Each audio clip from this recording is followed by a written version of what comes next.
साथाम मोनदों होननानै बेबायदि मोनसे हिसाब फैबाय थादों। एनिवे जोङो नुदों जे अल ओभार इन्डियायाव साथाम श्रुति शर्मा, गीता अग्रवाल, गामिनी सिंला साथाम माने जोंनि गार्लसनिफ्राय क्वालिफाइ जानो हादों। बे जोबोद बाख्नायथावना। नाथाय आसामनि बेलायाव जों सासेल' मोननो हादों आरो बेनिबो दुखुनांथावसिना जाबाय बर' हारिनिफ्राय देग्लाय सासेबो गैया। जों गोबां समाव प्रिलिम्स क्वालिफाइ जानाय खोनायो, मेन्स क्वालिफाइ जानाय खोनायो, किन्तु फाइनाल जे इन्टारभिउ बे इन्टारभिउआव दिनै सिलेक्सन जानानै फैयाखै। दुलाराय बर' फरायसा आफादा लास्ट 10 इयार्सआव अरियेन्टेसन प्रग्राम UPSCनि थाखाय खालामबोदों।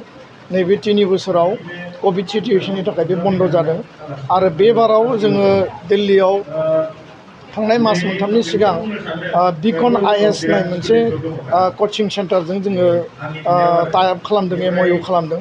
बिथांमोना जुन दाननि जोबनायथिं सप्ता खनसे जोंनि जायगायाव थाफैगोन आरो अरियेन्टेसननि प्रग्रामखौ होगोन।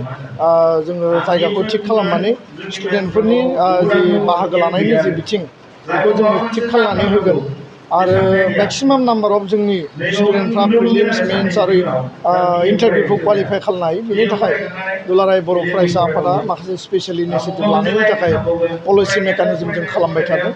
आं बेखायनो साफ्रोमबो फरायसा फरायसुलिफोरखौ खोब सिरियास मोनसे डेडिकेसननि गेजेरजों UPSCआव एपियार जानो थाखाय आं खावलायबाय आरो जोंनि अरियेन्टेसन प्रग्रामाव बाहागो लानो खावलायबाय।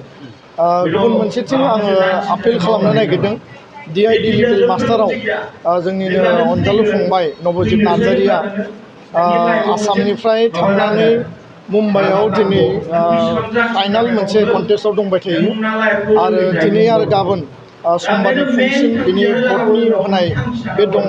जोंनि दखरा, जोंनि जिल्ला, जोंनि दालाय गासैखौबो एबसुनि मावथिफोरखौ गामि गामि थांनानै कलेज इउनिभारसिटियाव थांनानै केम्पेइन खालामनानै भट होनायनि थाखाय जों आपिल खालामदों।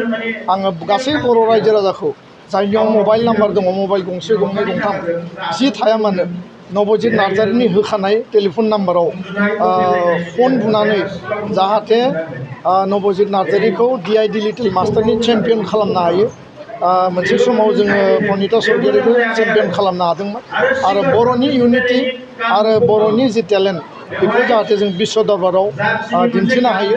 बेखायनो आङो खावलायबाय जे बयबो रायजो राजाया बे साननैनि जि भटिं बे भटिङाव बयबो मैखोमै बाहागो लानांगौ। नोंथांमोनहा JNM NM नार्सिं फरायनो गोसो दं नामा?